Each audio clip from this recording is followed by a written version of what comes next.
ঘুরতে গিয়ে এমন পরিস্থিতি পড়তে হবে স্বপ্নেও ভাবিনি। আসসালামু আলাইকুম এভরিওয়ান, আশা করি সবাই ভালো আছেন। আজকে আমরা ঘুরতে বেরোইছি। এক রাজার তিন রাজপুত্র নিয়ে আজকে আমরা ঘুরতে যাচ্ছি। মাশাল্লাহ আমার তিন ছেলে, মাশাল্লাহ এরা অনেক বড় হয়ে গেছে, আল্লাহ তাদেরকে অনেক বড় করুক। আজকে আমরা ঈদের দিন ঘুরতে বেরোইছি, আর ভিডিওটা দিতে দেরি হয়েছে এই জন্য। আসলে আমি একটু অসুস্থ ছিলাম, যার জন্য ভিডিওটা করব করে করা হয় নাই। ভিডিও করা ছিল বাট ভয়েস দেওয়া হয় নাই, তাই দিয়ে দিলাম। আমরা চলে আসছি মেলাতে। আমাদের বাসার কাছে একটা মেলা হচ্ছে, মাশাল্লাহ মোটামুটি বড়ই।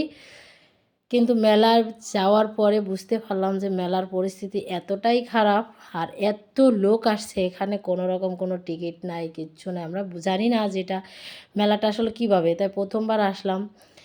ফিরি ফিরি জিনিস, বুঝতেই পারছেন কি অবস্থা হইতে পারে, বাঙালি বলে কথা। তা আমরা মেলার ভিতরে ঢুকলাম, অনেক কষ্টে ঢুকছি। ঢুকাতে দেখলাম মাশাল্লাহ যে কয়টা রাইটার আছে মোটামুটি ভালোই। এখানে ভুতুরে থিয়েটার আছে, মানে ভিতরে অনেক কিছুই আছে। তাই সামান্য একটু ভিডিও করলাম, মানে এত লোকের মাঝে ভিডিও করাও সম্ভব না, তবে সামান্য একটু করলাম।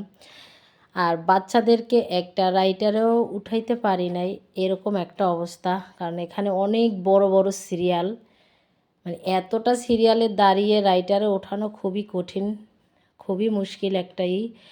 তাই আর বেশি করলাম না, রাইটারে উঠাইলাম না বাচ্চাদেরকে।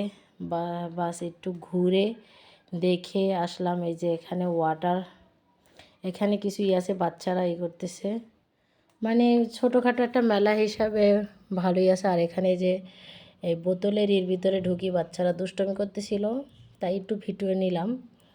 কিন্তু এখানেও অনেক বড় সিরিয়াল ছিল, আমার ছেলে উঠতে চাইছিল কিন্তু পারি নাই।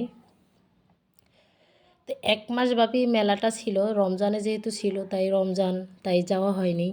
ভাবছি যে ঈদের পরে যাব, কিন্তু ঈদের পরের পরিস্থিতি এতটাই খারাপ যে মানে এতে উঠানোটা খুবই টাফ। তাই আর কিছুতেই বাচ্চাদের কী করলাম না, বললাম যে আবারও মেলা বসবে, তাই তখন না হয় উঠাবো। এই যে বোতলের এটা খুবই ভালো লাগছে, আমার কাছে খুবই ভালো লাগছে এটা দেখে। ভাবছি আমার বাচ্চাদেরকেই করব, কিন্তু এনে অত বড় যে সিরিয়াল, অনেক বড় সিরিয়াল, এই সিরিয়াল অতিক্রম করে যাওয়াটা খুব কঠিন। আর যেহেতু আমরা গেছি বিকেলের আবহাওয়াটা একটু ভালোই ছিল, মোটামুটি বেশি রোদও ছিল না, আবার মেঘলাও ছিল না, মানে এরকম ভালোই ছিল, ঠান্ডা ভাব ছিল। কিন্তু 5টা যখন বাজছে তখনই মানে বৃষ্টি শুরু হয়ে গেছে, বৃষ্টি ফোঁটা ফোঁটা পড়তেছিল। আমরা তাড়াহুড়ো করে ভিতর থেকে বের হওয়ার চেষ্টা করছিলাম, কিন্তু অর্ধেক পথে আসি আমাদের বৃষ্টিতে ধরে ফেলছে। আমার কাছে খুব ভালো লাগছে মেলাতে এসে, কিন্তু লোকের জন্য বেশি একটা ভালো লাগার মতন অবস্থায়